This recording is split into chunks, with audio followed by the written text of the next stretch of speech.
दोस्तों, कैसे हो आप लोग। तो आज के इस वीडियो में हम लोग देखेंगे विद्युत क्षेत्र को, विद्युत क्षेत्र आखिर क्या होते हैं, उसके बाद विद्युत क्षेत्र के रेखाएं क्या होती हैं, सब कुछ एकदम इजी वे में समझेंगे, एकदम ग्राफ से समझेंगे, एकदम पिक्चर से समझेंगे।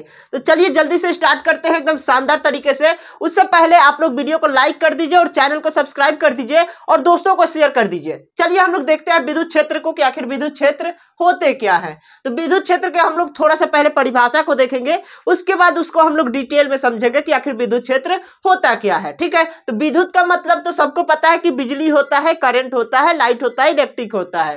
क्षेत्र का मतलब एरिया होता है, ये सबको पता है। पर लिटरली यहाँ पे विद्युत क्षेत्र का मतलब क्या हो रहा है, इसको हम लोग एक परिभाषा के माध्यम से देखेंगे, एक लाइन के माध्यम से देखेंगे। ठीक है, क्या बोल रहा है कि किसी आवेशित कण के चारों ओर के क्षेत्र को, किसी आवेशित कण के चारों ओर का जो क्षेत्र होता है ना, उसी को हम लोग क्या बोलते हैं, तो विद्युत क्षेत्र बोलते हैं। कोई आवेशित कण है, मान लीजिए कि ये कोई आवेशित कण हो गया। ठीक है, ये जो गोला बना हुआ है ये आवेशित कण है। कैसा आवेश है इसमें, तो प्लस का आवेश है। तो इसके चारों ओर का जो एरिया है ना, ये जो चारों ओर का एरिया है, यही आपका क्या हो जाएगा, तो विद्युत क्षेत्र हो जाएगा। इसका मतलब यहाँ पे क्या समझ में आ रहा है कि कोई भी आवेशित कण होगा ना, तो वो आसपास में उसके क्या उत्पन्न हो जाएगा, तो विद्युत क्षेत्र उत्पन्न हो जाएगा। इतना समझ में आया, इतना समझ में आया ना, बिल्कुल समझ में आएगा, सब कुछ एकदम एकदम अच्छे तरीके से समझ में आएगा। अब हम लोग बात करेंगे कि इसके फॉर्मूला क्या होते हैं, आखिर इसको निकालेंगे कैसे, कि इसके जो आसपास में जो एरिया में विद्युत क्षेत्र हैं वो कितने हैं, ये कैसे आइडेंटिफाई करेंगे। तो इसके लिए एक फॉर्मूला होता है, वो क्या फॉर्मूला है, तो E = F/Q होता है, जहां E क्या है, तो विद्युत क्षेत्र है। इलेक्ट्रिक से E को डिनोट किया जा रहा है और फोर्स से आपको बल को डिनोट किया जाता है, इसलिए F को बल कहा गया और Q क्या है, तो परीक्षण आवेश है, परीक्षण आवेश है। इतना आपको समझ में आया, बिल्कुल समझ में आएगा, सब कुछ समझ में आएगा। ठीक है, अब बात करते हैं इसके मात्रक के बारे में कि आखिर विद्युत क्षेत्र के मात्रक क्या होते हैं। भैया मात्रक बहुत इंपॉर्टेंट होते हैं, आपके एग्जामिनेशन में पूछे जाते हैं। ठीक है, तो सारे मात्रक को एकदम अच्छे तरीके से नोट डाउन कीजिएगा, अच्छे तरीके से याद कर लेना है। ठीक है, अभी के अभी, बाद के लिए कुछ नहीं छोड़ना है, केवल पढ़ना पलटेंगे, एकदम स्कैन करेंगे, सब याद हो जाएगा। ठीक है, तो मात्रक क्या होता है इसका देख लेते हैं। तो न्यूटन प्रति कूलाम होता है, जिसे N/C से भी डिनोट किया जाता है। ठीक है, या इसे वोल्ट मीटर से भी डिनोटेड किया जाता है, वोल्ट मीटर या न्यूटन कूलाम आप देख सकते हो। ठीक है, अब बात करते हैं अपने नेक्स्ट पॉइंट की। जो नेक्स्ट पॉइंट हमारा क्या है, तो विद्युत क्षेत्र रेखाएं हैं। विद्युत क्षेत्र रेखाएं क्या है, इसके बारे में अब हम लोग बात करेंगे। दोनों बहुत सिमिलर टॉपिक है, तो इसमें कंफ्यूज बिल्कुल नहीं होना है, अच्छे तरीके से समझना है इसको। ठीक है ना, विद्युत क्षेत्र रेखा क्या होता है इसके बारे में आप जानते हैं। ठीक है, तो वे काल्पनिक रेखाएं, इससे आप लोगों को एक चीज क्लियर हो रही होगी कि यहाँ पे विद्युत क्षेत्र रेखाएं, रेखा लिखा हुआ है तो इतना तो समझ में आ रहा होगा कि रेखा ही है भाई, लाइन ही है भाई, ग्राफ ही है भाई, जो कुछ बता रहा होगा। क्या बता रहा है, तो ये देखिए क्या बोल रहा है, इतना ही लाइन पढ़ने में आपको समझ में आएगा कि वे काल्पनिक रेखाएं, यानी कि विद्युत क्षेत्र रेखा जो है एक काल्पनिक रेखा है। ठीक है, जो कि आपको दिखेगा नहीं पर है। ठीक है, ये काल्पनिक रेखा है जो यह दिखाती है कि किसी आवेश के चारों तरफ विद्युत क्षेत्र कैसे फैला हुआ है। ठीक है, ये यही दिखाएगा कि आखिर किसी आवेश के चारों तरफ, जो मैंने बताया ना यहाँ पे कि आवेश के चारों तरफ क्या है, विद्युत क्षेत्र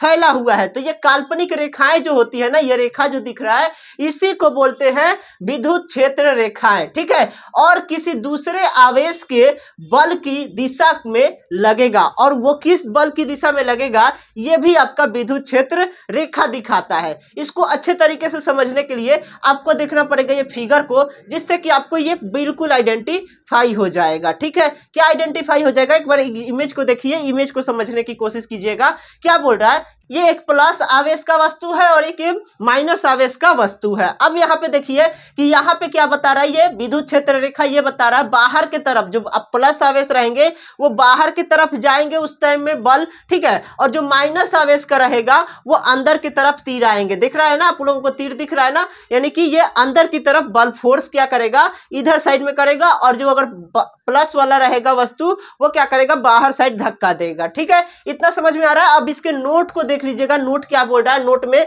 बहुत इंपॉर्टेंट चीज है, क्या देखिएगा कि इसे विद्युत क्षेत्र के सूत्र से ही दर्शाया जाता है। इसका अपना कोई फॉर्मूला है नहीं, जो विद्युत क्षेत्र का फॉर्मूला है ना उसी से इसको दर्शाया जाएगा, विद्युत क्षेत्र रेखाएं को। ठीक है, इसीलिए बहुत लोग इस पे कंफ्यूज हो जाते हैं कि विद्युत क्षेत्र रेखा क्या है और विद्युत क्षेत्र क्या है। विद्युत क्षेत्र को ही दर्शाने का काम करता है विद्युत क्षेत्र रेखाएं। ठीक है ना।